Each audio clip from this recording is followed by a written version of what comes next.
Bonsoir à tous et bienvenue sur votre plateau Entrepreneurs. Cette semaine, comme vous le savez, c'est la semaine du numérique en Guadeloupe. Donc nous avons fait un plateau avec Guadatech, avec la French Tech. On va vous expliquer exactement ce que c'est, en quoi ça consiste, comment ça se passe sur notre territoire. Aujourd'hui, on va parler vraiment de tout ce qui est numérique. On a beaucoup entendu, même pendant les élections, parler des couvertures. Nos politiques essayent de faire des efforts pour voir comment résoudre les problèmes des zones blanches, des installations. On va parler de tout ça dans quelques instants. Mais avant, on va vous présenter notre plateau. Nous sommes avec notre chroniqueuse Aurore Costa. Bonsoir. Bonsoir Sabine. Comment allez-vous? Très bien, merci. Très bien, tout se passe bien. On est contente de reprendre un petit peu parce que c'est vrai qu'il y a une petite coupure un peu avec les élections. Ça fait peut-être... si vous avez vu le mois dernier, non? J'ai déjà oublié, non? Pas le mois dernier, parce que c'était le week-end de Pâques. Exactement, et le voilà. mois d'avant. Bon, bah, très bien. Et on va parler, vous allez nous dire un petit peu quel est votre point de vue sur le numérique en Guadeloupe et avec les entrepreneuses, surtout avec qui vous travaillez, comment ça se passe. Merci. Et avec nous, un nouvel intervenant. Bonsoir. Bonsoir Sabine. Alors, comment je dois vous présenter ? Alors la présentation va être assez simple. Je suis juste un acteur du numérique en Guadeloupe, donc un Guadeloupéen qui essaie effectivement de contribuer au développement numérique de son île à travers plusieurs projets. Et puis j'ai une implication effectivement dans Guadeloupe Tech et j'en ai une également dans la French Tech. Voilà en gros pour me présenter. D'accord. Et le nom alors, qu'est-ce qu'on doit dire? On vous appelle comment? Yanis Nolbas. D'accord. On en parlait tout à l'heure, effectivement. Bon, je sais que dans la rue on m'appelle La Vie Belle, mais dans ce contexte-là, dans le contexte numérique, ce sera Yanis Nolbas, effectivement. D'accord. Alors, merci beaucoup pour votre intervention cet après-midi sur notre plateau. En plus, il y a beaucoup de choses sur le numérique. Alors, par contre, on commence déjà. Est-ce que vous voulez parler un petit peu de comment vous avez intégré la French Tech déjà? Comment vous êtes retrouvé à Guadeloupe Tech? Expliquez-nous tout ça. Alors, mon intégration à Guadeloupe Tech, elle est vraiment issue d'un parcours du combattant. J'ai été, comme beaucoup, entrepreneur dans le numérique. Et je me retrouvais un peu seul. Donc seul, avec très peu d'informations, on est sur un marché un peu restreint. Donc du coup, la croissance n'est pas forcément évidente sur le marché. Il faut des contacts, c'est pas toujours évident. Et dans ce contexte-là, à un moment donné, je me suis dit que si je voulais passer à un niveau supérieur, en tout cas dans le développement de mon activité, il fallait absolument que j'ai soit un coup de pouce, soit un parrain, soit un mentor, il fallait quelque chose. Et dans ce contexte-là, j'ai trouvé Guadeloupe Tech. Et du coup, j'ai candidaté à Guadeloupe Tech, non seulement pour justement avoir les infos un peu cachées qui passaient, parce que Guadeloupe Tech, effectivement, c'est un véritable hub du numérique. Donc, quasiment toutes les infos du numérique en Guadeloupe passent par Guadeloupe Tech. Donc, dans cette idée-là, ça répondait à ce besoin-là. Et puis après, en fait, moi, je suis nourri par un réel besoin d'aider soit les petits frères qui sont dans le numérique, soit les collègues du numérique. Donc, c'est vrai que je m'investis beaucoup, mais de façon à ce que tout le monde puisse profiter justement de ce hub-là et de cet élan d'information, en fait. Voilà.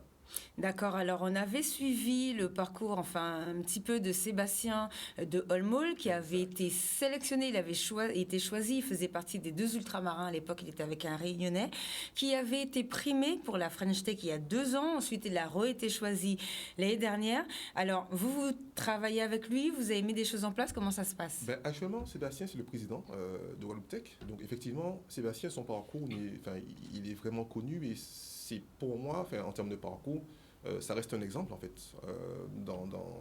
En Guadeloupe notamment, on peut l'étendre ailleurs, mais en Guadeloupe également.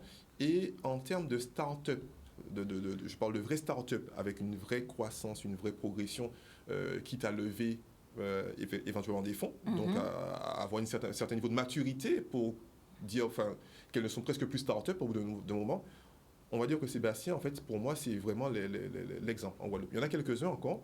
Il y a notamment l'exemple de MyDtech, qu'on trouve beaucoup sur l'international, avec Sébastien, un autre Sébastien, Luisin, qui, lui, effectivement, se développe actuellement en Afrique, qu'on retrouve justement sur beaucoup de concours French Tech, primés, effectivement, notamment la Tribune, dernièrement. Il m'a même devancé sur un concours à la Tribune, ce qui était totalement légitime parce qu'il est passé avant moi, parce que son entreprise avait beaucoup plus de maturité, et ce qui était légitime pour qu'il aille porter les couleurs de la Guadeloupe.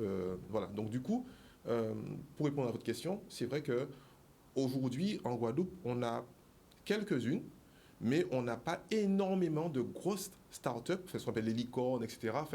On en a très peu. Et en ce sens, voilà. Alors, je vais vous poser une question tout à l'heure sur les licornes pour que les gens comprennent bien. Avant, je voudrais faire un point sur la French Tech. Qu'est-ce que c'est et comment on peut l'intégrer? Parce qu'on sait qu'il y a plusieurs...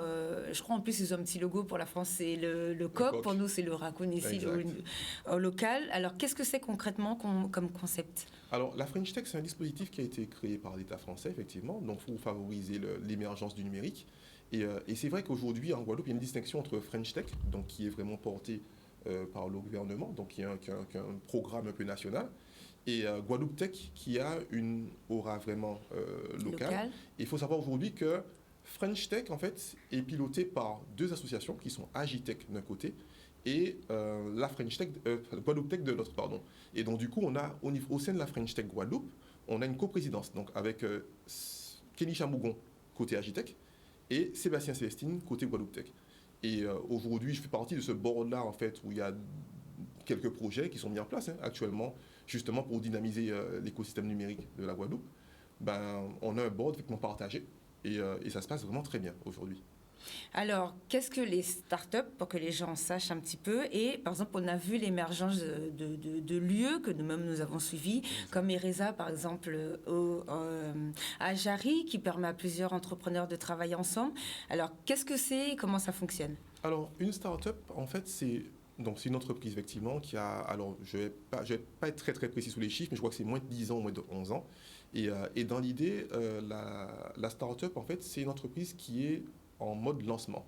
En gros, elle va travailler sur des projets, des concepts. Souvent, les startups sont déjà rentables, puisqu'elles se font absorber, elles lèvent des fonds.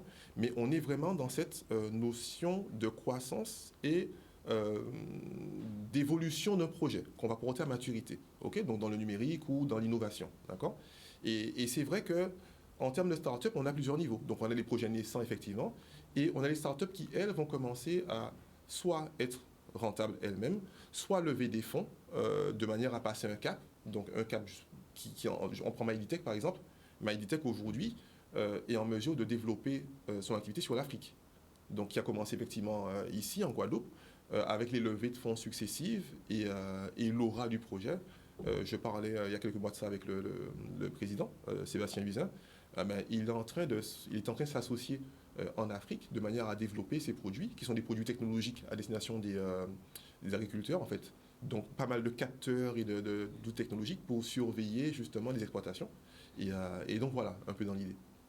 D'accord. Et du coup, qu'est-ce qu'une licorne, pour qu'on comprenne bien? Une licorne, en fait, c'est une start-up qui a déjà levé suffisamment de fonds. Voilà. Donc, en gros, c'est une start-up. Pour moi, une licorne, elle a presque quitté le stade de start-up parce qu'elle a suffisamment de fonds.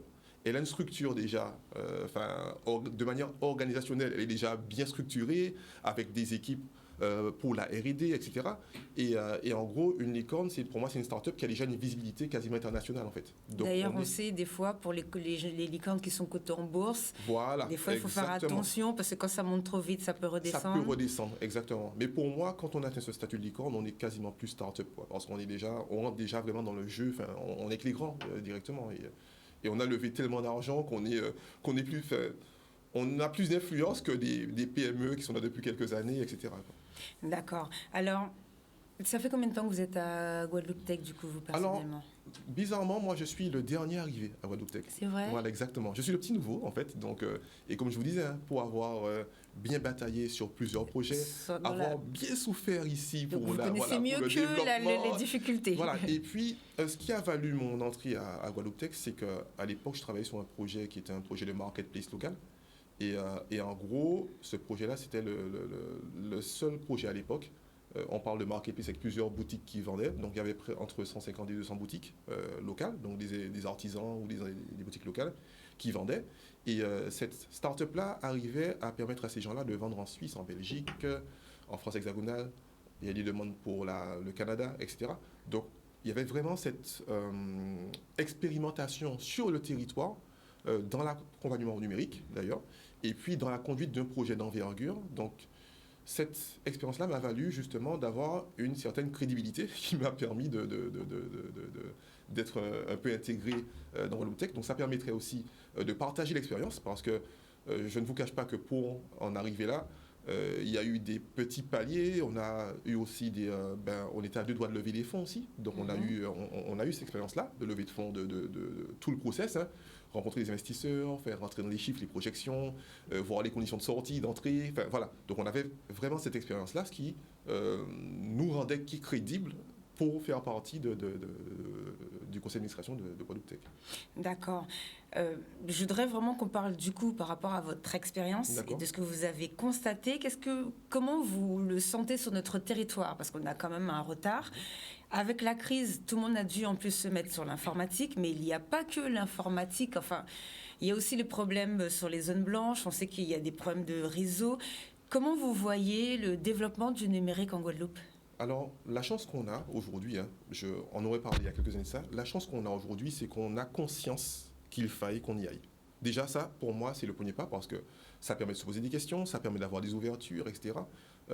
On en reparle il y a 2 ans, à peu près, juste avant l'épidémie. C'était assez compliqué de faire comprendre aux gens l'intérêt. Après, je vais mesurer mes propos. Il y a numérique et numérique. On a eu ces dernières années, et j'ai eu l'occasion d'assister et puis d'analyser un peu tout ce qui s'est passé, une grosse vague de « fais ton site internet ». Il y a la région Cacompagnie, effectivement. Et aujourd'hui, je me retrouve à parler avec beaucoup de personnes qui sont rentrées dans cette vague-là, qui ont développé leur site internet et qui se retrouvent avec un site internet en main, donc un super outil, hein, le plus souvent, mais au final, ça ne change rien du tout à leur quotidien et au contraire, ça leur ajoute des compétences et du travail en plus. Et l'idée de ça aujourd'hui, c'est qu'en ayant passé ce cap-là, maintenant, les gens se posent de vraies questions. Et j'ai l'occasion d'accompagner beaucoup de personnes dans tout ce qu'on appelle l'automatisation de process. Donc, il y a plusieurs niveaux, hein. Donc, du coup, l'idée, c'est de vraiment se rendre compte à quel point le numérique va alléger mon quotidien. D'accord ? Donc, déjà, on passe ce cap-là. Et pour parler du retard, moi, sur certains domaines, effectivement, on peut parler de retard, mais aujourd'hui, j'ai l'impression qu'on est lancé. En fait, on est lancé pour le rattraper, ce retard-là. On a aussi la sensibilité nécessaire pour mieux comprendre l'intérêt de rattraper ce retard-là. Et puis, comme on a essuyé les plâtres de la phase « je fais mon site internet et c'est OK », on se pose maintenant les bonnes questions. Est-ce que nos entrepreneurs, justement, on parlait de site internet, ont les bons outils pour pouvoir avoir une vitrine en fait au niveau international, ou est-ce que par rapport à notre territoire, il faudrait qu'on fonctionne par exemple par application? On se souvient il y a quelque temps de la Chambre de métier à l'époque qui voulait lancer une plateforme pour les artisans. Donc ça, c'est bien, puisque ça permettait de référencer tous les artisans sur la même application. Pareil, on a déjà reçu des jeunes ici qui voulaient référencer tous les restaurants. On se souvient d'un jeune aussi qui a lancé l'application Guadasile, enfin je ne sais plus comment ça s'appelle, pour découvrir les lieux. Exactement, pour découvrir les lieux en Guadeloupe. Ça, franchement, c'est génial comme application aussi.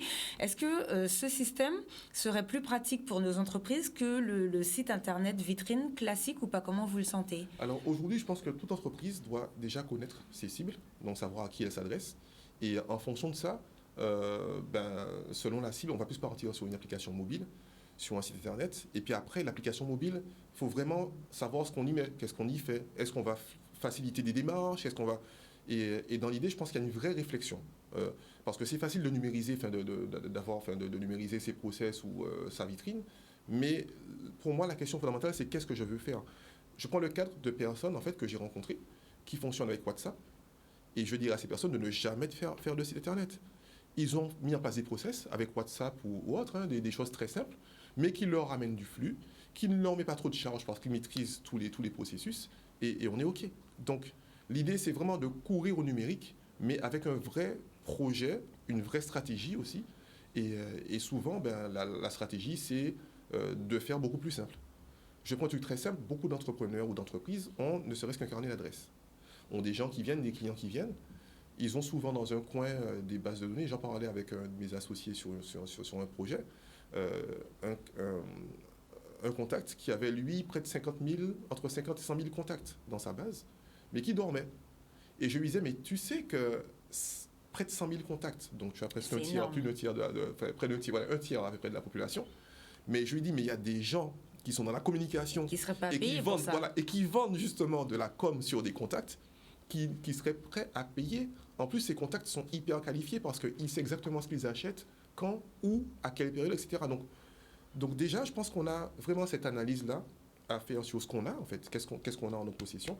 Et puis commencer déjà à exploiter ce qu'on a avant d'aller chercher un site qui est marchand dans tous les sens. C'est très bien, mais le site marchand derrière, il faut une vraie stratégie, quoi. Voilà. D'accord. Finalement, c'est pas plus mal d'avoir soit une page Facebook, une page Instagram. Ça fonctionne surtout, ça fonctionne très bien. En fait, ça dépend du business, ça dépend du modèle économique, parce qu'indépendamment, soit une page Internet, ou un site marchand en vitrine, ou un WhatsApp Business, ou une page LinkedIn, tout va dépendre de comment on va gagner de l'argent avec ça, ou une application.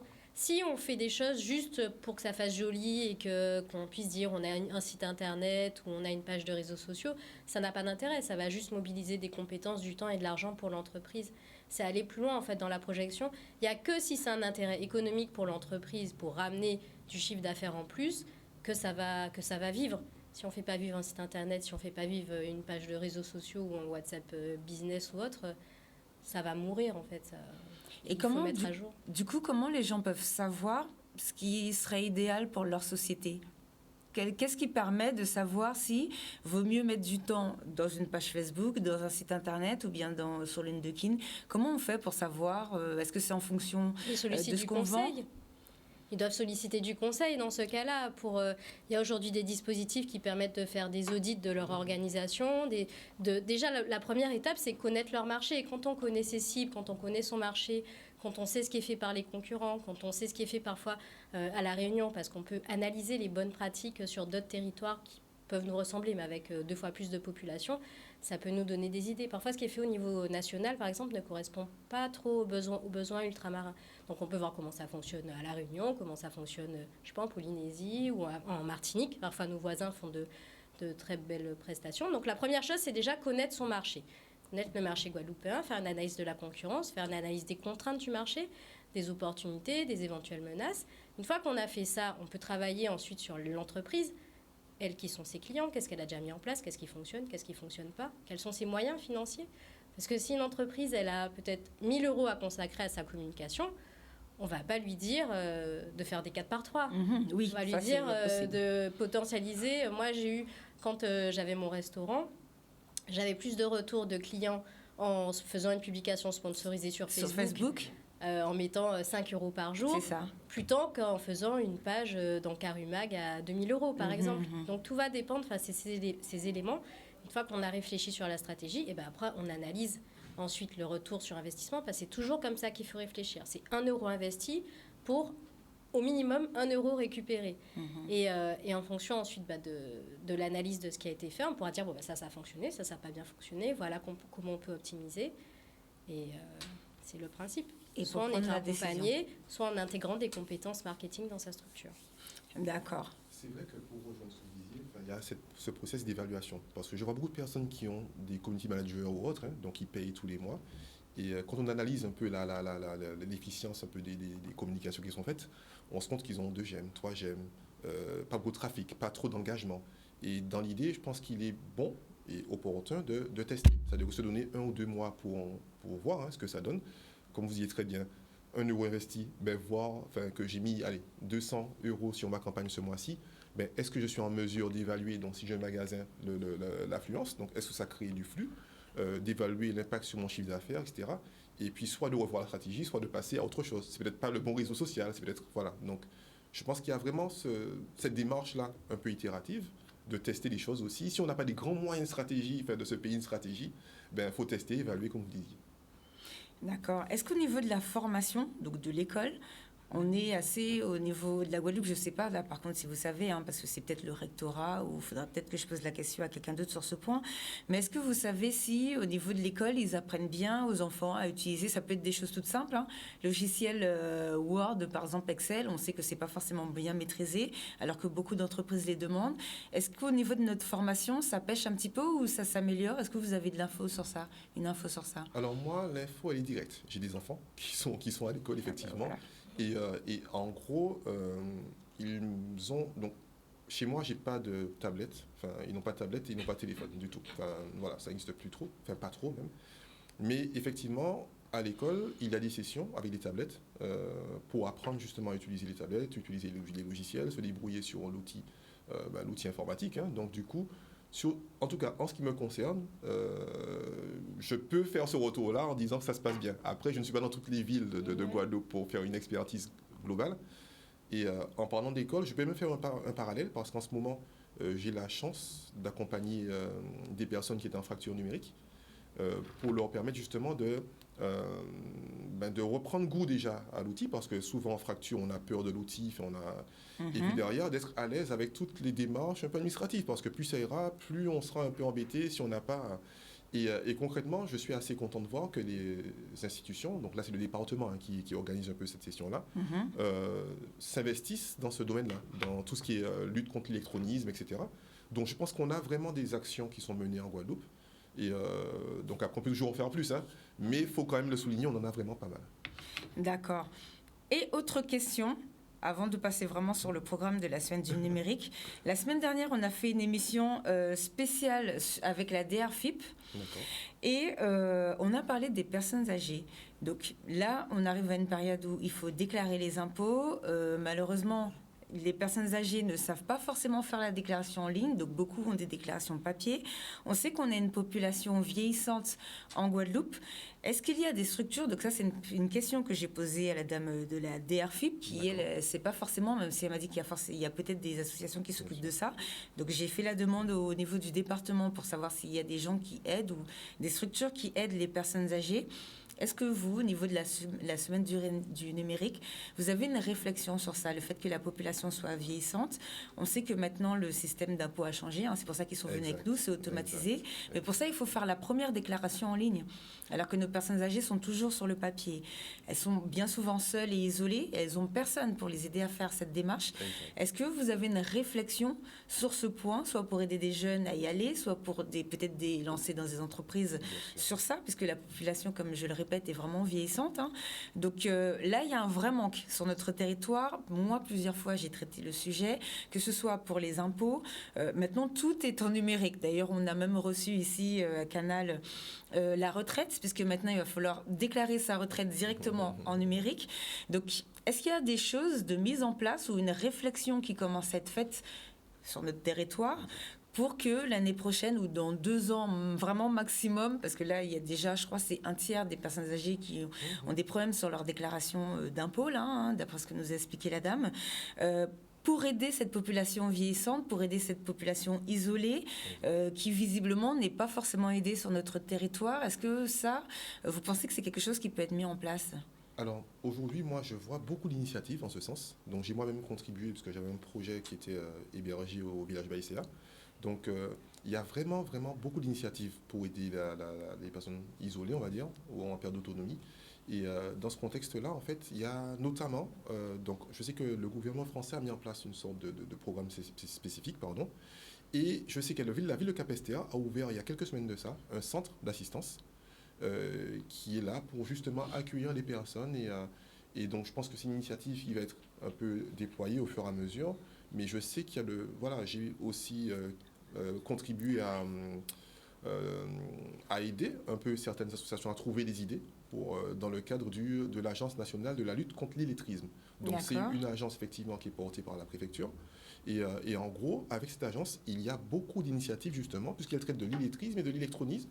Et donc, il y a beaucoup d'initiatives et beaucoup d'associations. Je pense à Solutions Vertes, avec Mme Mogir, qui se déplace de ville en ville. En fait, elle fait une sorte de parcours, voilà, de tour, de Guadeloupe Tour. Elle va à Marie-Galante. Et en fait, partout où elle arrive, elle vient avec une série de mobiles, de tablettes, etc. Et de manière ludique, elle a une brigade, en fait, qui prend en charge les personnes âgées sur la ville, en fait. Et ils font toute une matinée, etc. Et elle reproduit l'opération de ville en ville. Comme et les îles du Nord aussi. Et les îles du Nord aussi également. Donc, et elle a un programme extrêmement chargé. Voilà. D'accord. Et je pense qu'elle n'est pas la seule à faire ça non plus. D'accord, donc ça serait bien de peut-être communiquer plus pour que les personnes âgées soient au courant, ou que leurs familles, qui sont bien souvent sur le territoire hexagonal, les contactent, ces associations, pour aider leurs parents, quitte à se déplacer au domicile peut-être. Après, il y a d'autres projets, donc comme j'en ai pas mal sous le coude, il y a d'autres projets notamment avec la communauté d'agglomération, enfin Cap Excellence, qui sont portés de manière à justement aider toutes ces personnes. Donc les accueillir, faciliter les démarches, faciliter aussi la distance qui est entre eux et l'outil numérique ou les tablettes, etc. Et donc du coup, pour répondre à la question, vraiment, sur le territoire, je pense qu'il y a, il y a une vraie prise de conscience. Je pense que la cyberéconomie, on en parle depuis quelques années. Et là, il y a une vraie prise de conscience. Il y a d'ailleurs, en ce moment, il y a un appel d'offres avec la conférence des financeurs, justement, pour tous les projets qui sont destinés aux personnes en perte d'autonomie, âgées, etc. Il y a eu un projet, il y a eu un appel à projet encore il y a 2 mois qui s'appelait Mona Lisa, porté par le département, toujours pour aider les associations à mettre en place des projets d'envergure pour ces publics-là. Et donc, rien que sur ces 2 actions-là, ça montre vraiment la volonté des institutions de porter, de porter des projets pour eux. D'accord, alors là, on va afficher le visuel de la semaine du numérique. Alors, est-ce que vous pouvez nous expliquer ce que c'est ? Alors, non, ça c'est le programme qu'on va remettre à la fin. Ça c'est le programme de toute la semaine. Mais on va afficher, voilà. Donc, alors, qu'est-ce que c'est la semaine du... Alors, la semaine du numérique, effectivement, c'est une semaine qui va un peu encapsuler pas mal d'événements forts autour du numérique. Donc ce matin, ça a débuté effectivement au village Baïséa avec une présentation. Il y avait des personnes, il y avait de gros acteurs du numérique qui ont pu s'exprimer. Et effectivement, dans cette semaine, il y a plusieurs événements, notamment l'agence caribéenne de cybercriminalité qui sera présentée, etc. Enfin, il y a l'événement, le gros événement de l'année de Guadeloupe Tech qui est startup.gp, effectivement, qu'on voit à l'écran.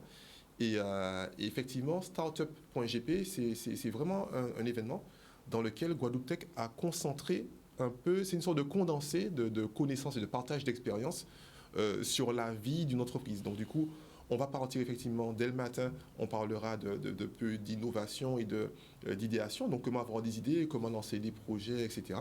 Et puis après, progressivement, on va commencer à rentrer dans le cœur du sujet. Donc si à partir du moment où on a créé l'entreprise, comment on va la faire évoluer, comment on va trouver son marché, comment on va répondre à ses premiers clients, etc. Et jusqu'à aller en fin de journée à la levée de fonds ou à des sujets, voilà. On va traiter plus des licornes, etc., comme tout à l'heure. D'accord, alors le hashtag pour suivre, donc je suppose que c'est sur tous les réseaux sociaux, forcément. Exactement. C'est hashtag STGP22. Exactement, startup. .gp de Guadeloupe, voilà, 2022. Exactement. Alors exactement. Question, qui a fait le visuel du coup ? Parce que je sais que vous travaillez avec plusieurs partenaires. Il y a la Guadeloupe Tech, la région Guadeloupe comme on le voit, l'État, l'Europe, la French Tech, les CCI, c'est ça ? Non, les mairies. Exactement. L'UDE, donc le MEDEF, de toute façon c'est sur eux que j'ai reçu la communication qui va s'afficher tout à l'heure.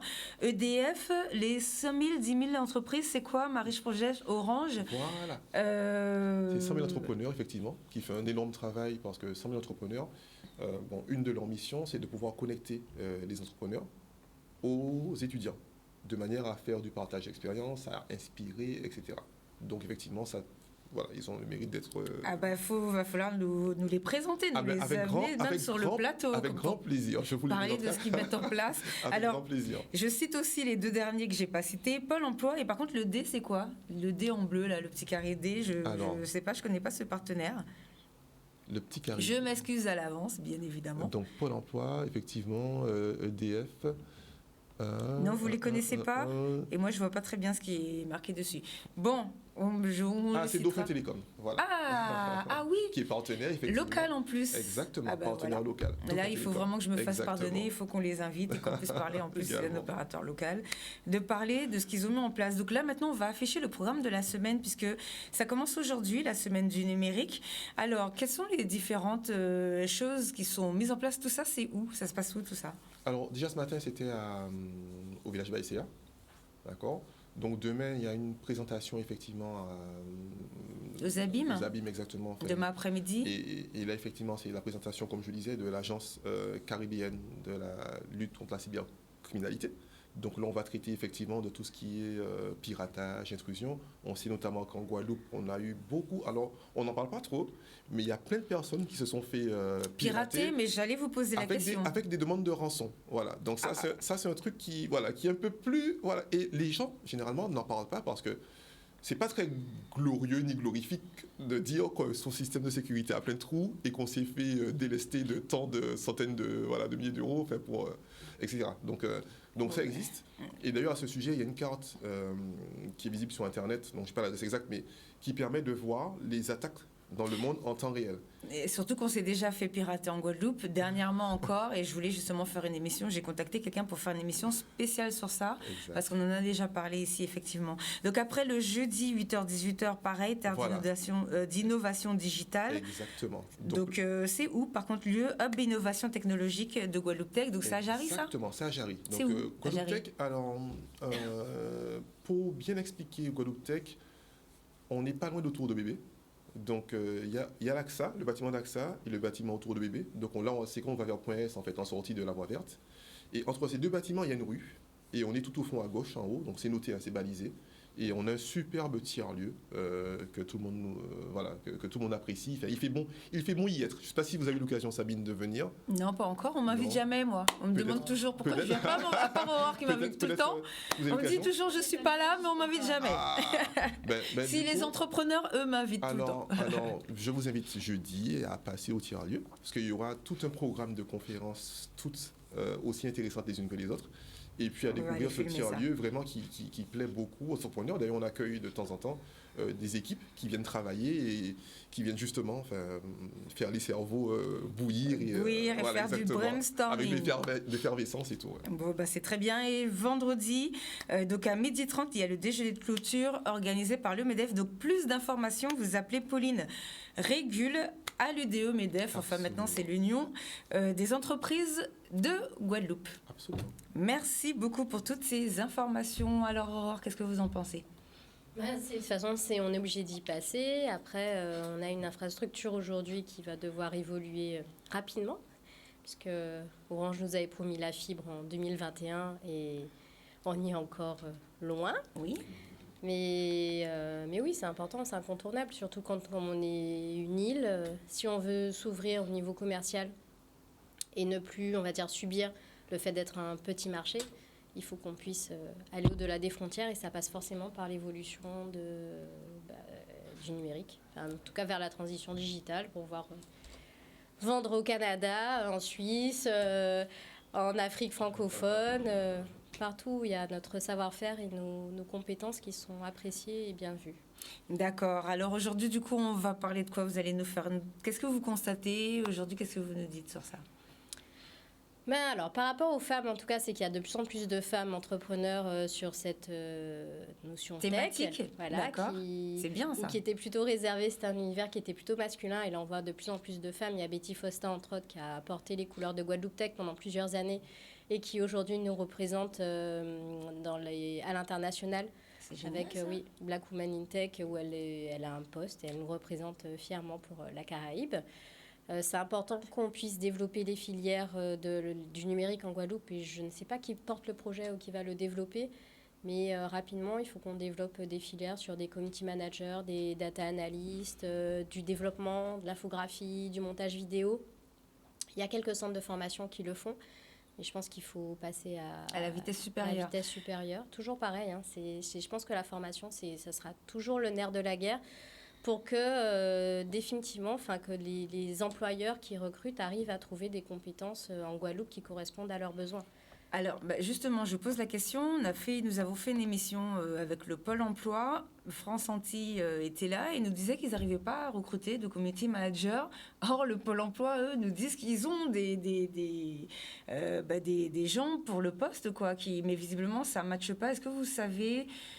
Qu'est-ce que vous constatez? Pourquoi ça ne fonctionne pas? Pourquoi ils n'arrivent pas à recruter les community managers qu'on a chez nous? Comment ça fonctionne?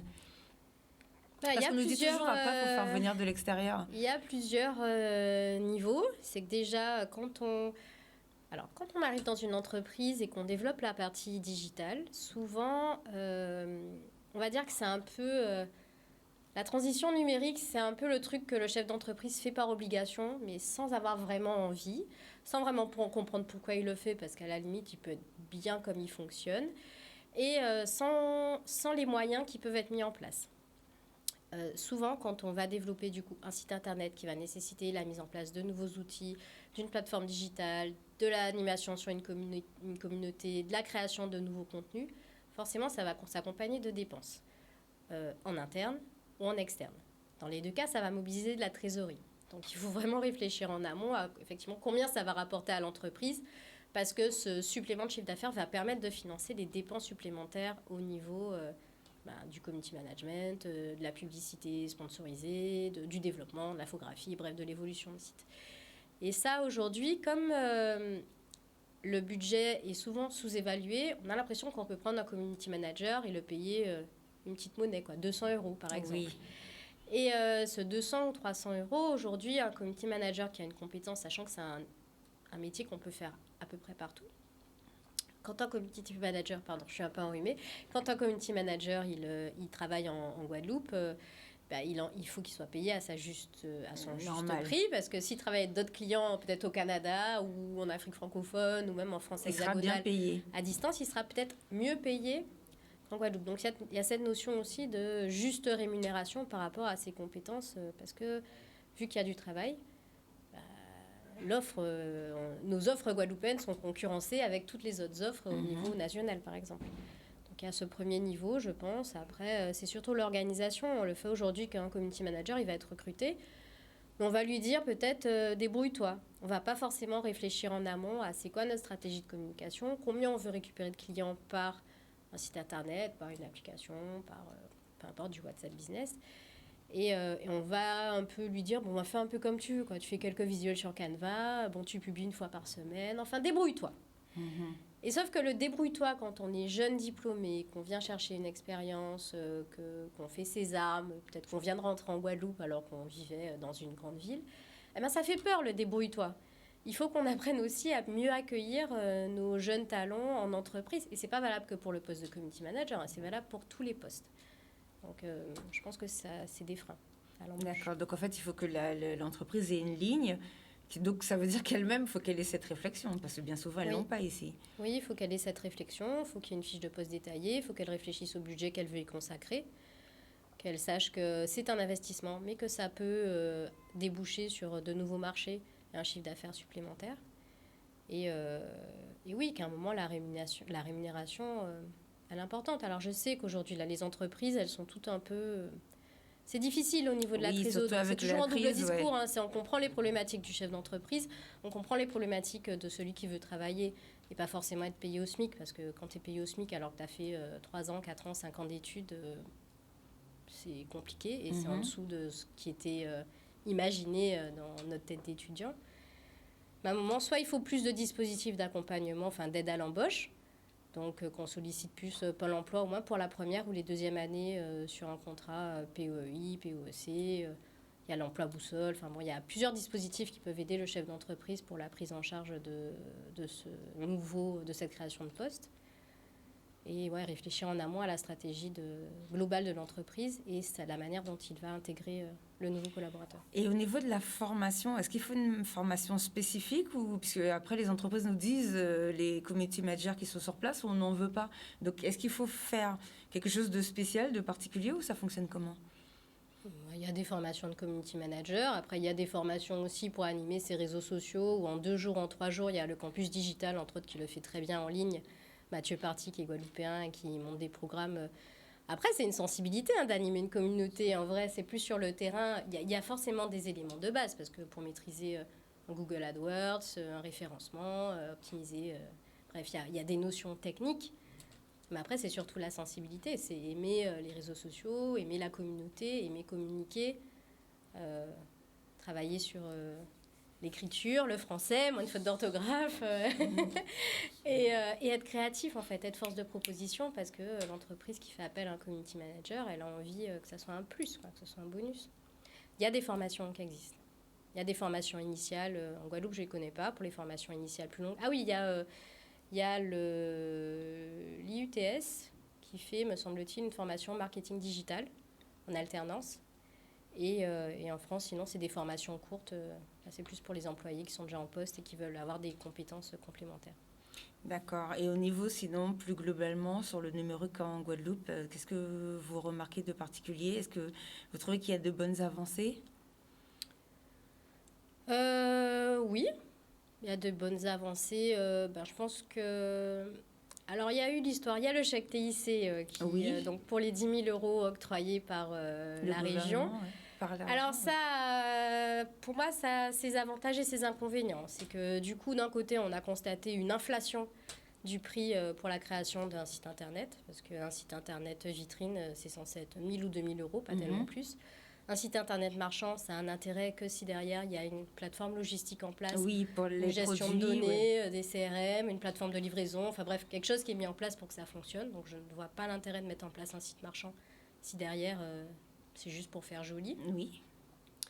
Et en plus de ça, le chèque TIC, aujourd'hui, avant, c'était 1 à 2 mois pour être validé. Aujourd'hui, c'est 6 mois de délai de traitement. C'est très long. C'est très long pour être payé. Donc, je pense que le dispositif a été un peu... c'est une excellente idée au départ, mais je pense que ça a été un peu galvaudé. Bon, vous savez pourquoi c'est aussi long? Parce que c'est quand même un sujet, c'était un des points de la campagne pour la CCI, pour les différentes listes qui se présentaient. Et justement, l'accompagnement pour ce fameux chèque était un des points de campagne. Donc pourquoi c'est aussi long? Est-ce que c'est par rapport au... Je pense qu'il y a eu trop de demandes. Ils se sont fait submerger par les demandes. La délégation, c'est géré... par la SP. Je pense qu'ils ont beaucoup trop de demandes par rapport au personnel qui est affecté au traitement du chèque TIC. Après, je pense que dans ce chèque TIC, il faut qu'on intègre un peu plus la formation aussi, parce que là, ça finance beaucoup des sites internet. C'est censé pouvoir financer aussi des actions de formation, mais il faut vraiment que cette notion de formation, parce que faire un site internet, c'est bien, mais derrière, il faut que le chef d'entreprise, le responsable communication ou même l'externe, le prestataire qui va s'en occuper, puisse simplement mettre à jour une page, mettre un lien pour une vidéo, puisse intégrer du contenu, puisse relayer le lien sur LinkedIn, sur WhatsApp, faire vivre le site. Si derrière le site ne vit pas, pourquoi ça n'a pas d'intérêt? Donc cette notion de formation, elle est fondamentale aujourd'hui pour notre transition numérique et pour qu'elle soit réussie. D'accord, merci beaucoup pour ces renseignements. Donc, ne vous inquiétez pas, c'est juste pour l'instant que c'est engorgé. Dans le cas où vous faites partie des gens pour qui c'est un petit peu long, donc tout vient à point, comme on dit. À qui sait attendre. Donc, les offres d'emploi, il y en a beaucoup cette semaine. Donc, on est content. Hein. Nous, quand il n'y en a pas, on est content parce que ça veut dire que ça part vite. Et quand il y en a beaucoup, on est content parce que ça veut dire qu'il faut que ça parte vite. Donc, on recherche un pâtissier junior. Il paraît que les plaisirs sucrés libèrent autant d'endorphines que les gros câlins. Ça, c'est sans doute très vrai. Donc, si vous voulez diffuser de l'amour, n'hésitez pas à répondre à cette offre d'emploi, que vous soyez un homme ou une femme. On cherche un pâtissier junior en Guadeloupe. Ensuite, deuxième offre, on cherche un responsable de boulangerie. Si vous aimez pétrir la pâte et faire plaisir aux personnes qui dégustent vos créations, n'hésitez pas, toujours en Guadeloupe. Officium Conseil, qui recherche un responsable de boulangerie. Alors ensuite, on cherche un responsable de gîte. Alors ça, c'est assez intéressant en plus.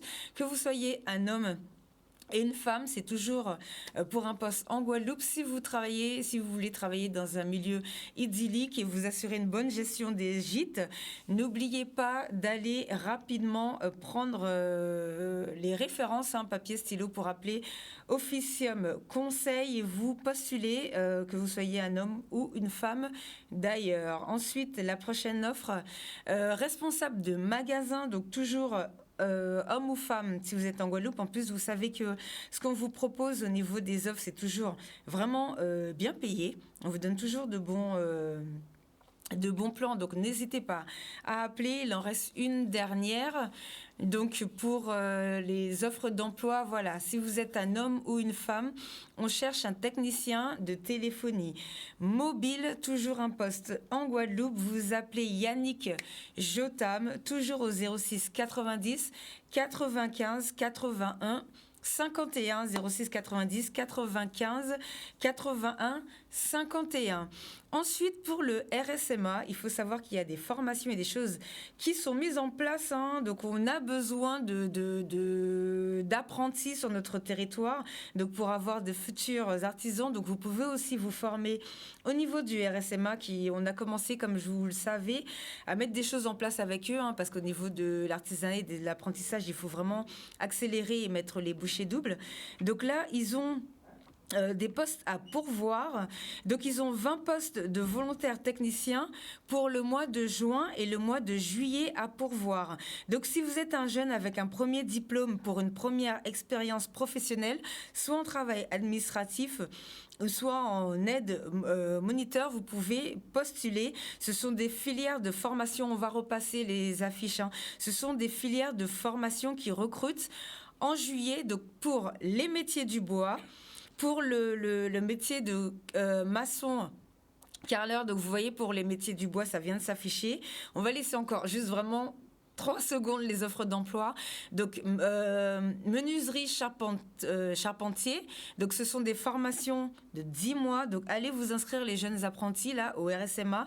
Ils cherchent du monde. Ensuite, on va faire passer la deuxième offre. Donc, maçon, carreleur.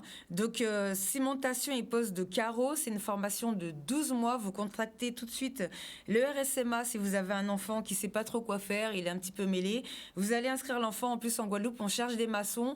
On cherche des carreleurs. À chaque fois qu'on fait un métier dans le BTP, tout le monde me dit, Sabine, il n'y a pas de carreleur, on manque de carreleurs, il n'y a pas la formation. Donc, courez au RSMA, on a mis quelque chose en place avec vous pour cette année. Ensuite, on a une autre offre qui va s'afficher. Donc, les conducteurs d'engins, voiries, réseaux divers pour le terrassement et préparation de terrain. Vous avez vu l'autre jour, on a reçu un haut gradé du RSMA qui nous a dit, puisqu'on a aussi des problèmes pour poser les travaux, donc ils vont mettre en place une formation pour qu'en Guadeloupe, on n'ait pas besoin de faire venir des gens de l'extérieur pour faire nos propres travaux d'eau, hein. Donc, on va faire comme si on était des grands garçons et des grandes filles de notre culotte. On va former notre jeunesse pour qu'ils viennent former l'eau, travailler dans l'eau chez nous sur notre territoire. Et la dernière offre, donc on cherche des ouvriers polyvalents de l'agriculture. Donc, élevage et maraîchage, pareil, c'est une formation de 10 mois. Vous contactez le RSMA et vous pouvez envoyer nos jeunes. En plus, vous savez que nous, on a mis en place cette année quelque chose avec eux, puisque c'est un centre de formation qui permet à 8 jeunes sur 10 de travailler directement chez nous. Ils ont des partenariats avec beaucoup d'entreprises au niveau local. Donc, si votre jeune est formé au RSMA, la plupart du temps, il reste en Guadeloupe. Dernière information, la ministre du Travail, Elisabeth Borgne, a été nommée première ministre. Donc, écoutez, en tant que ministre du Travail, on va voir ce qu'elle vaut en tant que première ministre. Et on va voir ce qui va être mis en place pour les jeunes français, hein, dont nous faisons partie. Donc, pour la formation, pour le travail, et elle va aussi s'occuper de tout ce qui est écologie, même si on sait que si en réalité on était pour l'écologie, on arrêterait de faire fabriquer en Chine par des enfants de 4 ans et de faire traverser des conteneurs sur toute la planète. Est-ce que vous avez un mot pour la fin ? Non, merci Sabine pour ta spontanéité et le fait que tu sois sans filtre. Consommation locale, si vraiment vous voulez sauver la planète, consommation locale. Un mot pour la fin ? Ah non, mais très content en fait. Très bon moment, donc merci à toi et puis merci aux auditeurs qui sont là en train de regarder. Voilà, et puis j'espère qu'en Guadeloupe, on aura des licornes bientôt, voilà, valorisées à plusieurs millions, etc. Qu'on sera en mesure d'être fiers de cela. On va tout faire pour, on va vraiment tout faire pour. Nous, on vous amène le maximum d'informations pour que vous puissiez faire des licornes et devenir riches. Vous savez que c'est ce qu'on veut, que chaque entrepreneur guadeloupéen devienne riche. Merci à tous de nous avoir suivis. À la semaine prochaine. Au revoir.